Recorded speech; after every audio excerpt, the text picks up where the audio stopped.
the universe. I really would like your opinion on.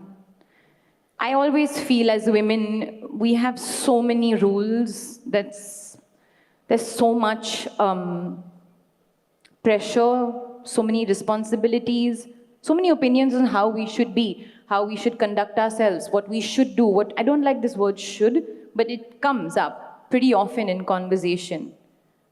But I think the women of today are thriving, growing, learning. I want to know from your perspective, where do you think women are today? Truth. There are a lot of them here. Well, see, we need to understand and appreciate this fact that life, physically at least, the physical part of the life, has never been as good for women as it is today. Otherwise, being a woman on this planet has been hard, very hard. Physically, I'm saying. Today, because of variety of conveniences, technologies and many things which has leveled the physical field between man and woman, it's leveled it simply because of what is available to us in these times, 21st century. I think never before life has been this comfortable and easy for a woman as it is today. All of you women should celebrate this. Hello? I'm saying, I'm not just talking about spacecrafts, computers, great technology, this one, that one, all those things are there, definitely they're all big deals. But I'm saying simple things of if you turn a tap, water comes, it's not a small thing. Otherwise you had to walk 2 miles to get a bucket of water, all right? Still unfortunately, for some segment of the population it's still like that, but for a large segment, we have taken this for granted. If you turn the tap, the water will come. If you flush the toilet, everything is gone. These are not small things. We think this is granted. Just imagine those who don't have such facilities every day, what they go through. So, life is better than ever before, but in our experience, we have to make it fantastic, that's important. In our arrangements, it's better than ever before. In our experience, have we made it fantastic? Unfortunately, I don't think so. We should make it fantastic. When arrangement is so good, experience should be made wonderful, isn't it? Our experience should not depend on the arrangements, but if the necessary conveniences are not there, your entire life goes in making those little things going. Today, all those things are taken care of. It's important how a human being is within himself or herself. That must be taken care of, but I feel we have not given enough focus to that. Ladies all getting together and wanting to learn, the most important thing to learn is how to be. How to be? How am I right now? What's my experience of just sitting here and breathing? If you don't change this, even if you put you in a palace, you will suffer. A lot of people in palaces have committed suicide, hello? Right through history, not just today, all the time. Because human experience is caused from within. If you take care of that one thing, then we can enjoy the outer things that we have created. Because everything that we have created today in our pursuit of comfort and convenience, it has all come at a great cost for every other creature on the planet. From a microbe to a worm, to an insect, to a bird, to an animal, to a tree, every one of them have paid an enormous price. I'm saying just to build this hall, there's a genocide of worms, insects and other life which is the basis of our lives. So, when we are burning the planet like this, at least it must be a celebratory bonfire, not a funeral pyre. Because most people, if you look at them, how they're going on the street, it looks like they're going to a funeral. They're driving their dream car. I don't see them driving joyfully, unless it's a stolen car or something. Most people are going, grumpy like that, sitting in their dream car, and in case the Chennai traffic stops you and makes you enjoy your dream car a little while longer, you freak and go through the ceiling. So I'm saying this needs to change. Life has never been this good physically. Rest of it, we must make it wonderful, isn't it? And I just want to take off from that a little bit. You said we should forget women, we should just learn how to be. Do you feel like we're all just running in a direction? And actually, while we're running, we're not breathing, we're not living. Do you feel like the pace is outrunning us? Whether it's the youth, whether it's adulthood, whether it's even, I don't know, is there a pace that we are kind of constantly putting up ourselves against and we're forgetting to just breathe? Oh, I think they're breathing, otherwise they would be somewhere else. I understand what you're trying to say. They're not enjoying their breath. They're definitely not, because most people don't know that they're breathing. Doctor has to check and see whether they're not breathing or not breathing. This is because fundamentally, your focus in life is gone. Your focus is in your psychological mess. You think what nonsense that's happening in your head is life. It's not life, it's your drama. You don't know how to run your drama, then how will you know how to run your life? Because in your drama, you're the director, you're the producer, you're all the side actors, everything. That stupid drama should run your way. When you get out into the world, you will do one thing, I'll do one thing, you may do something that I don't like, he may do something that I don't want. There are 1,000 people, they will all do many things in the outside world. But within yourself, your own drama doesn't happen your way. You're a bad actor, bad producer, bad director, bad everything. Time to fix that, isn't it? At least your drama. Your dream at least should go well. Well, I mean, I can definitely say that there are days where I wake up with some sort of energy and it's amazing. And there are days where I feel like Oh, those days the sun came up on that day. That one? To me, the sun is always shining. I like to look at life like that. Yeah, the sun is shining, and even if the clouds come in, it's when the sun comes back you learn how to appreciate the light, right? So that's what I like to look at life like that. But speaking from my experience and speaking from where I am today, I'm a mother to a 3.5-year-old, and she's the joy of my life. But I'm so worried at all times. So my father asked me after some time, what does it feel like being a mother? And I said, it's a combination of joy and worry. I'm always worried if I'm being a good mother. Am I being a good enough mother? Am I saying the right things? What would your advice be to me or any parent today? Because children are so beautiful, they're so curious, they're living and they're engaging, but they learn life through you, at least for the first couple of years. And of course on their own, but what would your one advice to a parent who is worried if they're being a good parent be? A worried parent is not a good parent. I don't think you can take a worry out of it. I mean, you'd admit. I'll come. I was very glad that I had a girl, not a boy, because when I was 10 years of age, I would do all kinds of things. When I thought, if my child does this, how will I handle this? Fortunately, it was a girl, she never did those things. I did totally wild things which were dangerous many times, very dangerous, but I couldn't be stopped from that. So, when you said, I would like to look at life like that you must take it away from your life. The most important thing about life is to see it just the way it is, not my way, not your way, not somebody else's way. This is the problem. In this hall there are 1,000 worlds. Each one have their own world in their head, and they will clash at some point. It's very important we see life just the way it is. Only if you see life just the way it is, effortlessly you will navigate your way through life. If I see it in my own way, I will bump into your walls. If you see it your way, you will bump into my walls. No, we must see it the way it is. Eyes are given to us not to see something, to see what's there. Hello? So just take it as it is.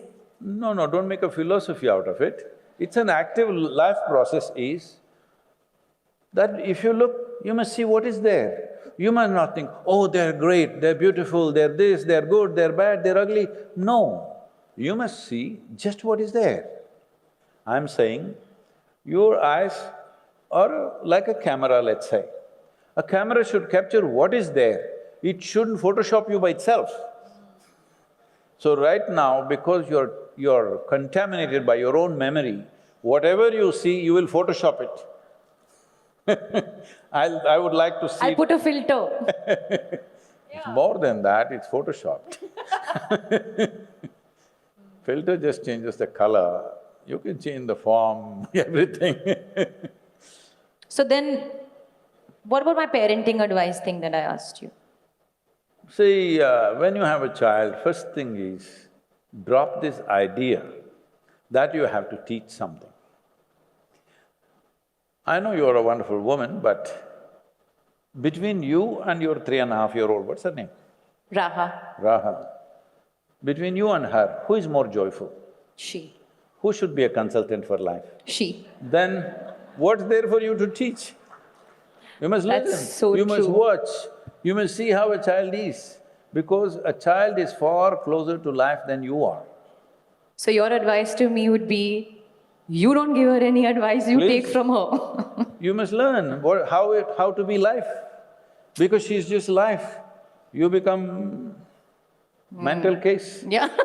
I'm not saying that to you. Yes, no, of course. Every of human course. being. Yeah, I totally agree. They're all psychological cases.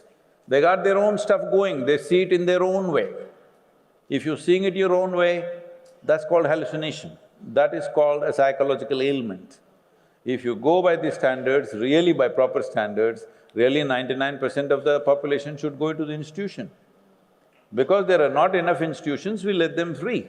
But I'm saying, when they were all children, when they were all 3.5, not even 3.5, even up to 5, 6, 7, many of them, they were like this, bursting with joy, you can't put them down. They still have children, they know. Somebody had to work hard to make you unhappy. Today, somebody has to work hard to make you happy. This is very difficult. Can I tell you a joke? Please do. Is it okay? Yes, of course. One day, Shankaran Pillai was sitting in the backyard of his house, grumpy and miserable. His neighbor, another guy, came and said, "Hey, what's the problem? Why are you sitting with this end-of-the-world look on your face?"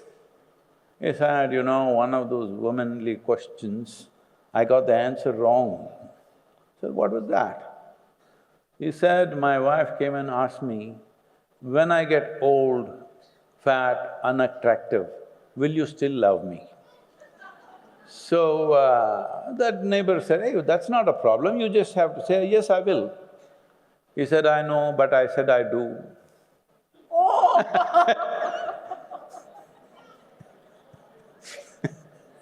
I am going to actually now pivot a little bit to this age that we are living in, which is the internet age. I'm very curious as to what your opinion is on the various opinions that is very easily available out there. I'm not made of anybody's opinion. Some people say you're God, I'm not impressed by that. Some people think you're a devil, I'm not bothered about this because who I am is who I am. I know exactly what I am doing. Every step, every breath, every step is conscious for me, so I'll do what I have to do. But for everybody else, this problem… See, first thing is to learn about ease. It's very hard for people to understand. It takes lots of discipline to come to this place that if I sit here with you, if you sit here with me here for 20 years, 30 years, 40 years, I won't form an opinion on you. Because the moment I form an opinion, my work is defeated, my work is human transformation. If I say, Alia is like this, I've destroyed my own work. My work is to see human beings can be transformed. It doesn't matter who they are, where they came from. If they are willing, they can transform themselves. So I have put myself to extreme discipline. People who have been with me for 30, 40 years, working around me every day, I don't have an opinion on them. When I look at them just the way they are right now. This will take a lot of work. This is some work that every one of you must do. When you look at somebody, you look at them how they are today, not what they were doing yesterday. The whole see, for many companies we are changing this, we're changing the nomenclature of their, what is this, Their human mission. resource, no, human resource department. I'm changing that name for them, it's called human potential. Because a human being is a potential.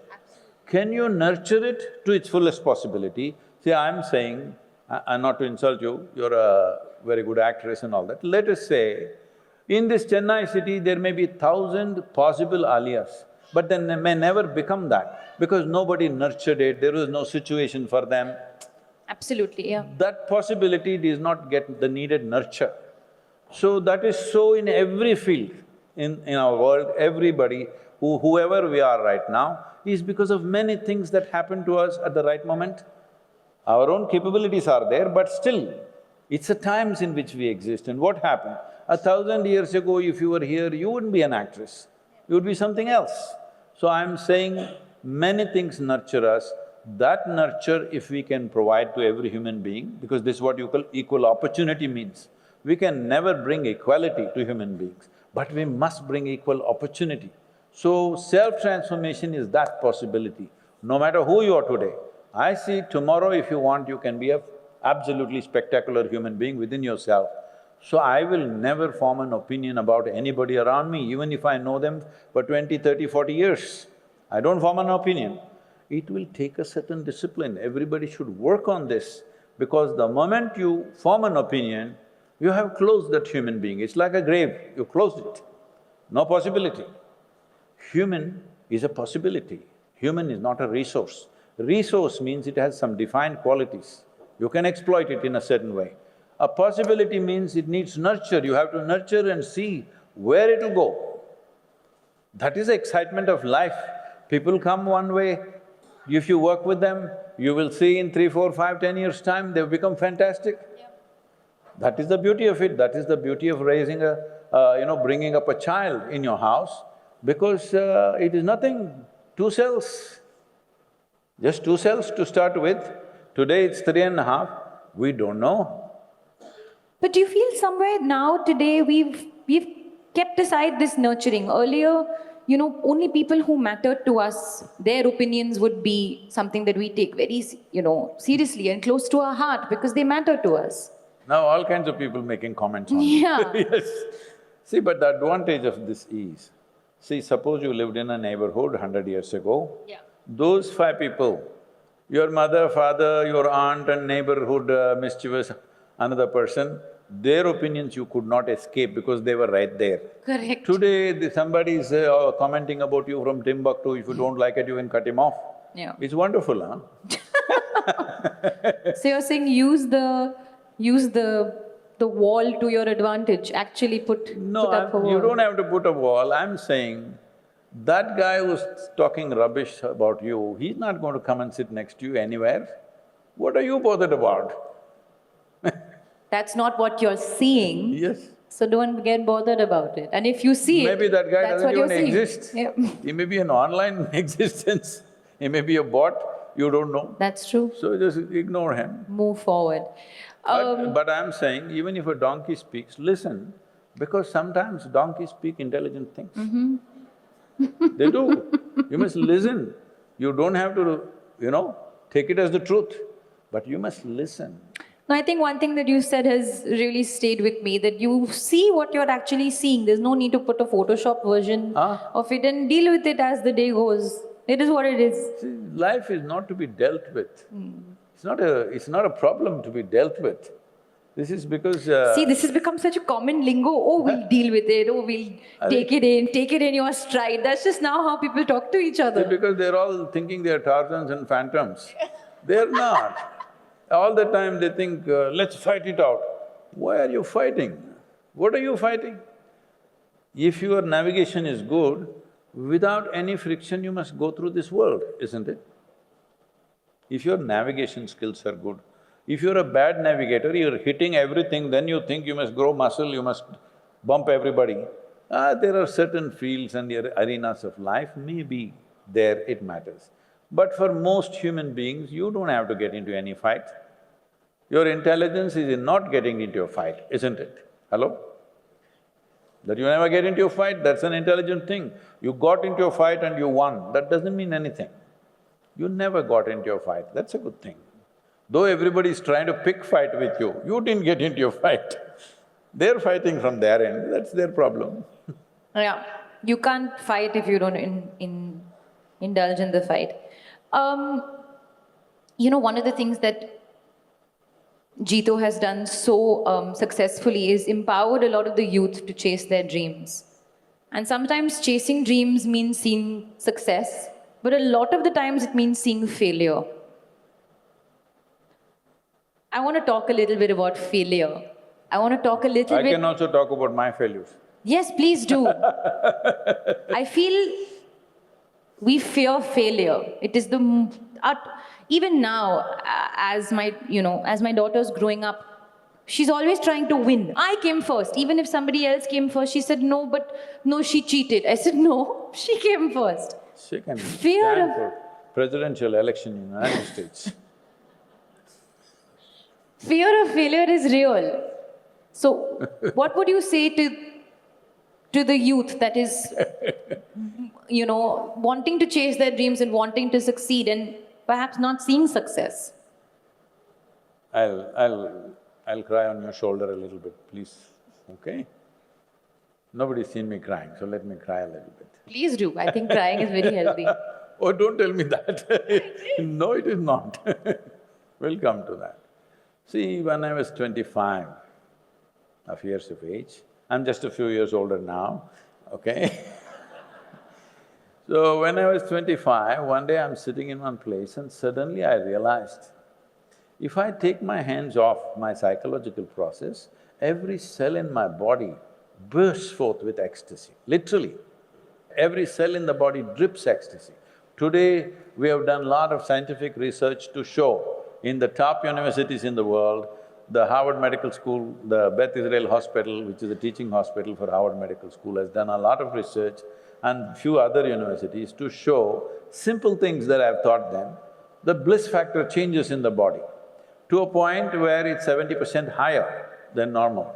The endocannabinoids are on by themselves, you're feeling all the time wonderful. The measurement shows there's something called as BDNF, which is about 230% higher than normal in the brain. And the bliss factor in the body is 23% higher for just doing 6 weeks of practice, 23% higher than what happens in a sexual orgasm, just sitting here. So if you're like this within you, what is working, what is not working is not a concern. You'll do everything to your best. But when I was 25, I realized if I keep my hands off my psychological activity, I burst into ecstasy. Then after a few weeks of experimentation, what am I doing? Why is this happening to me? When I understood the mechanics of what is doing this to me, then I sat down and made a plan. And that day, the world's population was 4.82 or 84 or something like that. I sat down and geographically I made a plan in the world that in 2.5 years' time, I will make the whole world blissful. Because who wouldn't want to be blissful? No price, no cost, no drink, no drug, simply sit here and boom, you're gone. Who wouldn't want it? In 2.5 years, I'll make the whole world blissful. See, it is 43 years. Here I am, working 7 days of the week, 365 days, non-stop on, 18-20 hours a day, and making a few thousand people work like that every day. In spite of that, today people say we have touched over 2 billion people, but that's not my idea of the world. Now the world's population is 8.4 or 5 billion people. So I know I will die a failure, but I am a blissful failure. This is my blessing to everybody. You must be a blissful failure. Because you set up petty goals for yourself and say, I did it. Arey, what's that, huh? For human potential, you must think what you cannot do in this lifetime. You must aim for something that cannot be done in this lifetime. If you take a few steps, next generation will take the next step. So, my blessing is, may you be a blissful failure. If you're blissful, who the hell cares? Somebody thinks you have failed, somebody thinks you're successful, that's not the point. May we all be blissful failures. That's a Yes, great way let's to be look at it. blissful failures. Because what we want, because human capacity to imagine, human capacity to aspire is such that it cannot be fulfilled if you live here for 500 years or 1,000 years, unless you have a pea for a brain. Random question. Yes. How many hours do you sleep? Well, for almost 27, 28 years, I managed with 2.5, 3 hours. But last 2 years ago, I broke my head twice. I cracked my head twice, I went to emergency surgeries. After that, they gave me lot of sedatives and stuff, only for about 4 months. So I got used to sleeping, and now I'm sleeping 4.5 hours, 4.5 hours, depends on the day. That's it. What do you mean, that's it? 4.5 hours. That's a fourth of the day. I sleep for 9. Oh. Or like 8. When will you live? No, but all we are told is sleep and rest and sleep, and it's where your body repairs itself, right? Everybody's nodding But away. That's all we're told. Why did you damage your body, first of all? The people ask me, Sadhguru, what do you do to unwind? I say, I don't wind myself up. Why do you wind yourself and why do you go and unwind? Oh my God. But that's true, actually. Why are we so wound up? But we are always wound up. Okay, I can speak for myself. You reach the end of the day and you're tired and you want to sleep. And in fact, even after I've slept 8 hours, I want to sleep more. Then I have to wake up because I have to wake up. So I love sleeping. Nobody loves sleeping because when you're really sleeping, you don't exist. So what's there to love about it? You don't love your existence. You may like the restfulness it creates for you. But if I teach you a way, if you sit here for 15 minutes, you feel like you've slept for 3, 4 hours. If I teach you something like that, would you like that?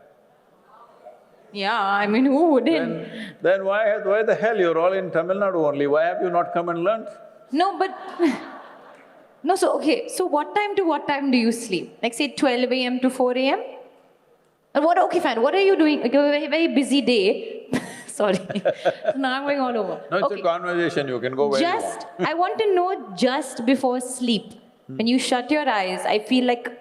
I ask people this question a lot. What's the last thought that you feel constantly tends to enter your mind just before you doze off to sleep? Is that thought for you consistent? Is it no thought? Is it just, what is it? That's what I tried to articulate in the beginning. See, when you have no opinions, you have no thought also. When you have no conclusions. See, right now I'm looking at you, I'm just looking at you. I'm not thinking, Alia Bhatt, this one, that one, that one.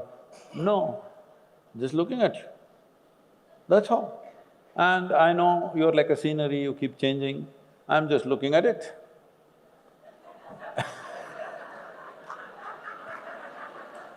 So if I make an opinion, she's like this, she's like that, then my mind gets busy.